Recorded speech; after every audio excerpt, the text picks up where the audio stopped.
నమస్తే, welcome to Arjuna channel. ప్రస్తుతం మనం సిరికొండ మండలం పోత్నూరు గ్రామంలో ఉన్నాం. ఇక్కడ సర్పంచ్ అభ్యర్థిగా పోటీ చేస్తున్నటువంటి నోముల ప్రభాకర్ రెడ్డి గారితో మనం ఉన్నాం. ఆయనతో మాట్లాడతాం. నమస్కారం. మీరు మొదటిసారి పోటీ చేస్తున్నారా లేకపోతే ఇంతకుముందు రాజకీయ అనుభవం ఉందా? మొదటిసారి పోటీ చేస్తున్నాను. గత 20 సంవత్సరాల నుండి రాజకీయాలలో ఉన్నాను, ప్రజాసేవలో ఉన్నాను. గత 20 సంవత్సరాల నుండి కూడా. ఇప్పుడు ఫస్ట్ టైం కాంగ్రెస్ పార్టీ నుండి, పార్టీ అధికారంలో ఉంది. పార్టీకి సంబంధించిన క్యాండిడేట్ కూడా అధికారంలో ఉన్నాడు. భూపతి రెడ్డి గారి మాట మేరకు నేను సర్పంచ్ గా కంటెస్ట్ చేస్తున్నాను. ఓకే, అంటే ప్రస్తుతం చూసుకున్నట్టయితే సర్పంచ్ పదవికి వేతనం అనేది చాలా తక్కువ. దీనికి లక్షల్లో ఖర్చు పెడుతున్నారు కొంతమంది. దీని గురించి మీరేమంటారు? నేను ప్రజల మనసును దోచుకునే వ్యక్తిని, ప్రజలు ఎట్టి పరిస్థితుల్లో ఏ అవసరం ఉన్నా వాళ్ళని ఆదుకునే వ్యక్తిని. నేను ఖర్చు పెట్టదలుచుకోలేను, పెట్టట్లేదు. ప్రజల మనసుల్లో ఉన్నాను. నాకు వేతనం ఇంపార్టెంట్ కాదు, ప్రజాసేవ ఇంపార్టెంట్. ఆపదలో ఉన్న వారిని ఆదుకునే వ్యక్తిని. పదవి లేకున్నా ప్రజలకు సేవ చేస్తున్నాను గత 20 సంవత్సరాల నుండి. ఇప్పుడు ఇంకా పదవి ఉంటే ఇంకా ముందుకు వెళ్ళదలుచుకుంటాను. ఓకే, తాజా మాజీ సర్పంచ్లకి గత ప్రభుత్వం నుంచి రావాల్సిన నిధులు రాక చాలా మంది అప్పులపాలయమని ఆవేదన వ్యక్తం చేస్తారు. మరి ఏ ధైర్యంతో మీరు ముందుకు వస్తున్నారు? ఇప్పుడున్న ప్రభుత్వం ఏదైతుందో రేవంత్ రెడ్డి గారి ఆధ్వర్యంలో సర్పంచులు అప్పులు చేసుకోవాల్సిన అవసరం లేదు. ఉన్న నిధులతోటి వర్కులు చేసుకుని ప్రజా జీవితంలో ముందుకెళ్తూ గ్రామాన్ని అభివృద్ధి పదంలో నడిపించే ఉద్దేశంతో ముందుకెళ్తున్నాం. ఓకే, మీరు ఇప్పటి వరకు గ్రామంలో మీరు గమనించినటువంటి సమస్యలు ఏంటి? వాటిని సర్పంచ్ గా గెలిచాక ఎలా పరిష్కరిస్తారు?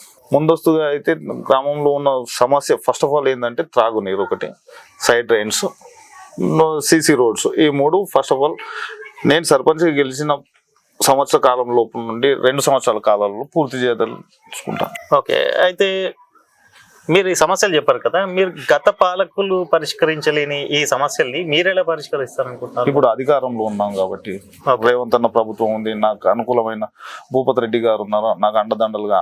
భూపతి రెడ్డి మాట, ప్రభాకర్ రెడ్డి మాట. ఓకే, ఆయన అడుగుజాడలు నేను నడవదలుచుకున్నాను, నడుస్తాను. అదేవిధంగా ఈ గత 2 సంవత్సరాల నుండి కూడా సిసి రోడ్లో ఒక 4 ఖాళీలు వేసాను, 500 మీటర్లు వేసాను. ప్రస్తుతం ఒక అంగన్వాడీ వర్క్ కూడా నడుస్తుంది. వాళ్ళు ఇచ్చిన చలవతోటి నేను ముందుకు వెళ్తున్నాను. ఇంకా పదవిలో ఉంటే ఇంకా ముందుకు వెళ్ళదలుచుకుంటాను. ఓకే, అయితే చూసుకున్నట్టయితే దేశాభివృద్ధిలో యువత పాత్ర అనేది చాలా కీలకంగా ఉంటుంది. అలాంటి యువత గ్రామీణ స్థాయిలో చైతన్యంగా ఉండేందుకు మీరు ఎలాంటి చర్యలు తీసుకుంటున్నారు? యూత్కు ఫస్ట్ ఆఫ్ ఆల్ ప్రిఫరెన్స్ అనేది ప్రయారిటీ కంపల్సరీ ఉంటుంది. వాళ్ళను సరైన మార్గంలో తీసుకెళ్ళడానికి కానీ, రాజకీయాల్లోకి రావడానికి ఇట్లాంటి అవకాశాలు ఉన్న వాళ్ళని స్వాగతిస్తూనే ఉంటాం. కొంతమంది అభ్యర్థులు ఓటుకి నోటు అనే సిద్ధాంతంతో ముందుకెళ్తున్నారు. మరి మీరు ఏ విధంగా ప్రచారం చేస్తున్నారు? ఓటుకు నోటు అనేది కరెక్ట్ అయిన వర్డ్ కాదనుకుంటాను నా విషయంలో. ఎందుకంటే ఓటర్ల మనసులో కంటెస్ట్ చేసే వ్యక్తి అనేవారు ఉంటే ఖచ్చితంగా గెలుపు అనేది సాధ్యము.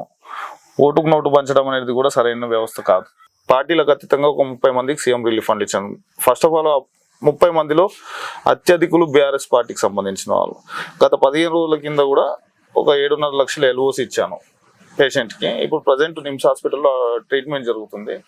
పదవి లేకుండా కానీ సార్ ద్వారా, భూపతి రెడ్డి గారి ద్వారా నేను ఇవ్వడం జరిగింది. సీఎం రిలీఫ్ ఫండ్లు కానీ, ఎల్ఓసీలు కానీ, ఇందిరమ్మ హౌస్ సైట్లు అయితేంది, ఇందిరమ్మ ఇండ్లు 10 వచ్చినాయి. అవి ఏవైనా మా భూపతి రెడ్డి గారు చలవతోటే వచ్చినాయి. ఓకే, చివరిగా మీరు మీ గ్రామ ప్రజలకు ఏం చెప్పాలనుకుంటున్నారు?